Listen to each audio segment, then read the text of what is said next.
Alors j'ai eu plusieurs demandes de la part d'étudiants qui voulaient savoir comment faire pour réussir à valoriser leur stage, leur période de contrat de professionnalisation ou d'alternance et faire en sorte que les entreprises qui les ont accueillis puissent leur proposer à la fin de leur stage, à la fin de cette période, un emploi, un job. Donc ça va être le sujet de la vidéo d'aujourd'hui.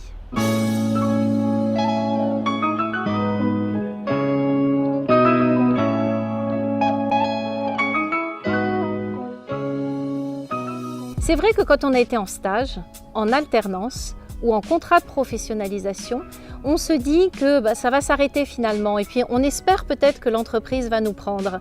Et si on réfléchit bien, il y a de grandes chances que l'entreprise soit intéressée par vous parce que l'entreprise au final, elle va de toute façon recruter des jeunes qui ont 1 an, 2 ans d'expérience. Et ça peut être vraiment très intéressant pour elle de recruter des personnes qui ont un peu d'expérience comme vous, mais surtout qui connaissent l'entreprise, qui connaissent ses valeurs, qui connaissent le fonctionnement, qui connaissent les équipes. Donc il faut absolument valoriser cette période de stage, de contrat de professionnalisation, d'alternance et vous dire dès le début que c'est peut-être finalement un moyen pour vous de rentrer définitivement dans l'entreprise. C'est pour ça que dès le début de cette période de stage, il faut que vous pensiez emploi. Il faut donc vous faire remarquer. Donc même si on vous fait faire des cafés, des photocopies, et vraiment je ne le vous souhaite pas, il faut que vous fassiez votre marketing personnel, votre personal branding. À chaque fois que vous allez rencontrer quelqu'un dans l'entreprise, tout au cours de votre stage, essayez d'établir une relation avec cette personne, essayez de bien définir et de bien comprendre où est-ce qu'elle est, comment elle se situe dans la société, dans l'organigramme, comment elle pourra vous aider. Faites des demandes de mise en relation sur LinkedIn, créez votre réseau à partir de votre premier jour de stage.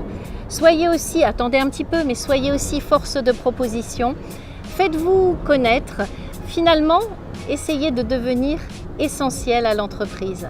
Et même si votre maître de stage n'aura pas un job à vous proposer, peut-être qu'il y aura d'autres personnes qui travaillent dans l'entreprise et qui le connaissent, qui à un moment vous poseront une question sur vous et seront intéressés par votre profil.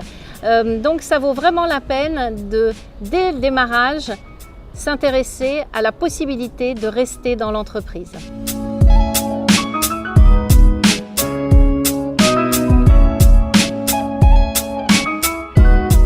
N'hésitez pas pendant cette période, ce sont finalement des périodes courtes de la vie, de rester plus longtemps le soir si vous avez la possibilité, parce que c'est là aussi que se créent des relations. N'hésitez pas à aller manger avec vos collègues de travail. En fait, il faut que votre investissement pendant votre stage soit au maximum pour que vous leur montriez le professionnel que vous êtes, afin de leur donner envie finalement de vous embaucher, afin de leur montrer qu'en vous embauchant, finalement, les entreprises vont aussi gagner du temps. En tout cas, je vous souhaite un bon stage ou une bonne alternance ou un bon contrat de professionnalisation et surtout que ça débouche sur un job.